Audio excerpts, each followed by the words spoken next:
Okay, this is going to be the first part of the overview of Chapter 1. So let's get into that. The first point here, just a piece of advice on note taking. You know, this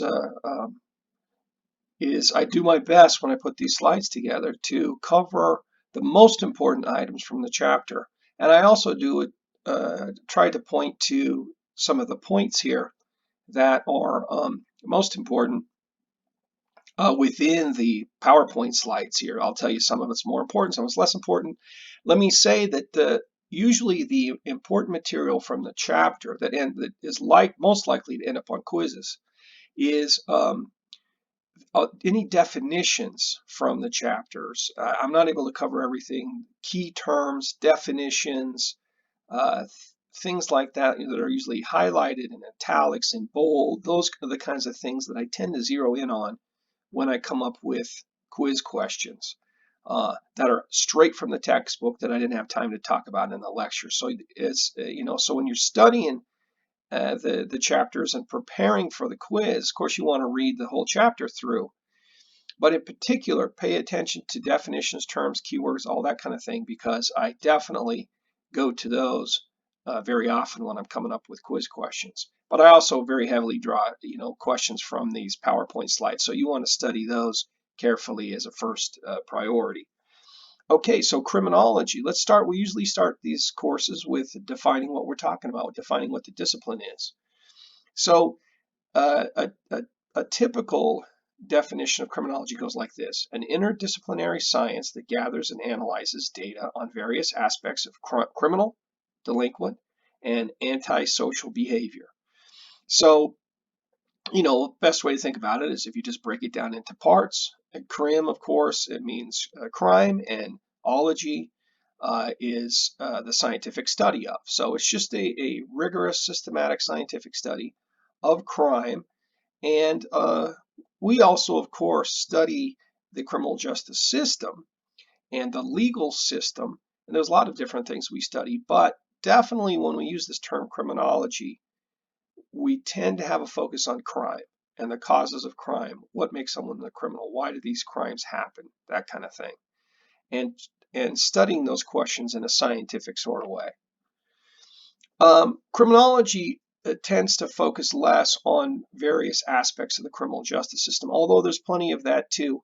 But usually, if you're likely to get more focus on the criminal justice system if you're in a criminal justice department and taking criminal justice courses. Criminal justice courses have a tendency more often to focus on the system, way the system works, whether it's policing or the legal system or jails and prisons and probation and parole, that sort of thing.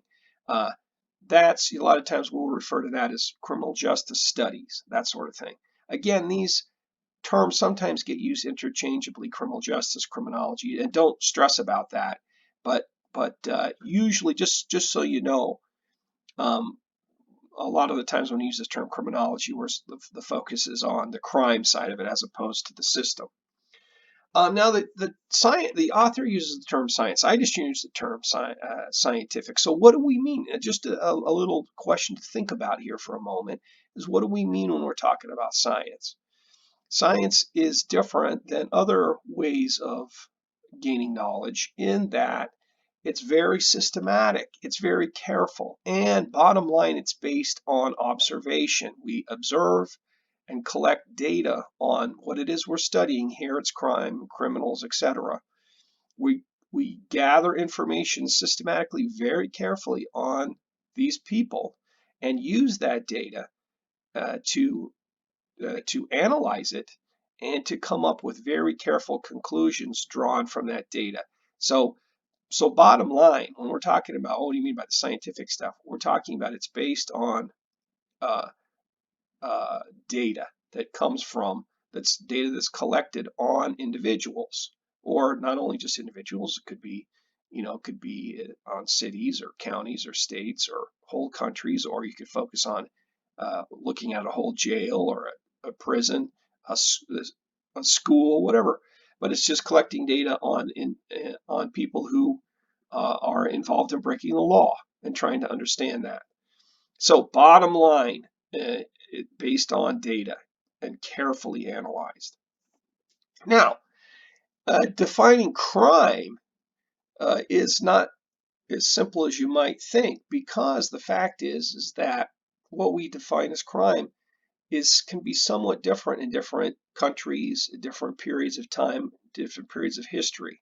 That there's a certain amount of change and evolution in what people consider to be criminal and what's not criminal. And so, so when we're talking about crime, you have to be a little bit careful about that, that you realize that there are some differences in what we categorize as crime. Now, we don't want to take that too far, because there's certainly a lot of, especially serious sorts of behavior where there's a lot of harm that people around the world or at different historical periods are likely to call crime. Say, for example, murder. Cold-blooded murder is just about every place and every time considered to be criminal, unacceptable, punishable behavior. So I won't take it any further than that, but just realize that we have to always be careful what we're talking about. If we're going to take a scientific approach to stuff, we always have to get our definitions clear and make sure that we all understand what we're talking about. One classic definition drawn from the textbook is crime is an intentional act in violation of criminal law committed without defense or excuse and penalized by the state. So, yes, certainly when you're talking about crime, crime is a behavior that violates criminal law. If you don't have uh, a criminal law on the books, then that behavior might be bad. It might be terrible, horrible behavior, but it's not criminal in the sense that crime is defined by law, by criminal law, and the government is in charge of penalizing people for violations of that criminal law. So just keep that in mind, that how we look at crime depends on the criminal justice system, right? And there's lots of other disciplines that don't focus on crimes. They'll focus on other things. They'll talk about things like in psychology, you might talk about antisocial behavior. In sociology, you might talk about deviant behavior. But in this course, we're going to tend to take an interdisciplinary approach, which is that term that you see at the top of the page here, interdisciplinary science, where even though I'm trained as a sociologist and this is a sociology course, my preference is to teach this course as broadly and drawing on upon as many disciplines as possible, because I want you to get the full, complete menu of all the ideas and the research that's out there so that you can better understand crime and criminals, and not have a narrow, incomplete picture that doesn't look at the broad sweep of, because there's a lot of different disciplines that have something to say about criminology, not just sociology, not just my department, but many disciplines: psychology, anthropology, political science, biology, and biology, various branches of biology, genetics, for example. So we're going to take that approach. It's going to be very broad. We're going to cover a lot of stuff, and we won't spend too much time on any one area. Crime is complicated by the fact that it must be defined as such by social construction, that is, by people defining it as such. So, indeed, what we consider to be criminal, that's something that people have decided is so bad it needs to be punished by government, by the state. And that is a social process. There's a history to that, and a social process of what we decide is criminal and needs to be punished, and that can vary a little bit from country to country, society to society, and in different historical periods, you have different views on things. Um, you know, there's still societies around the world today, or there's certainly societies in the past where you could get executed as a criminal for blaspheming, for speaking disrespectfully about God. And so in the United States now, that's not going to be a crime. It's certainly not something punishable by death, but it is something that in plenty of places around the world throughout history has been considered something unacceptable, something you need to be punished for. So that's just an example of there's a social thing. There's a lot of truth to that.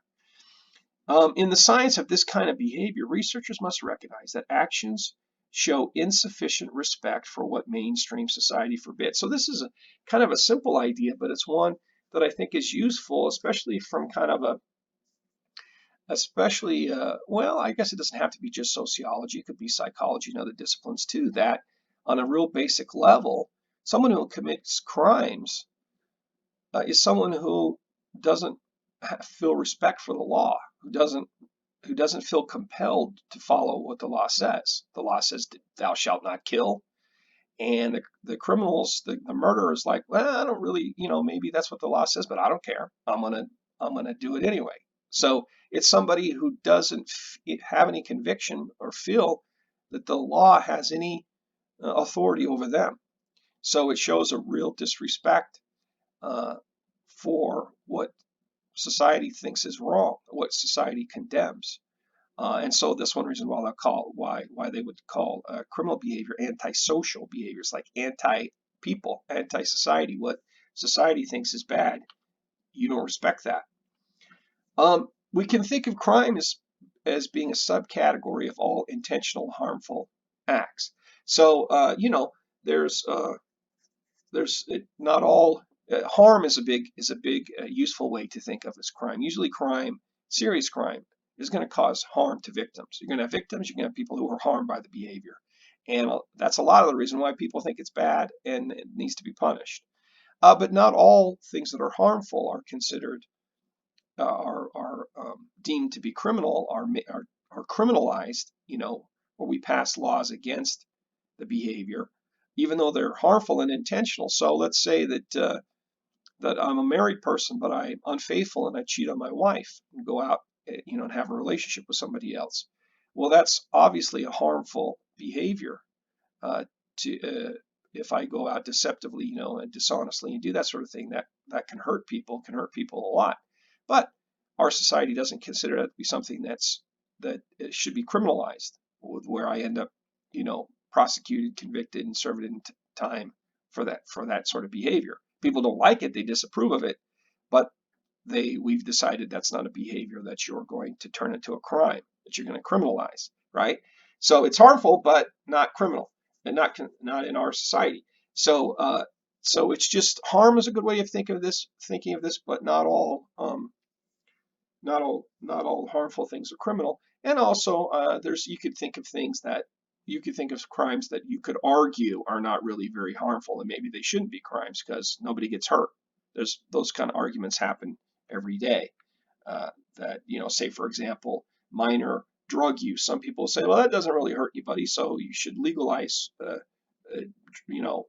certain drugs or something because no harm done, and harm is certainly one of the main things people think of when they think of behaviors that should be prohibited.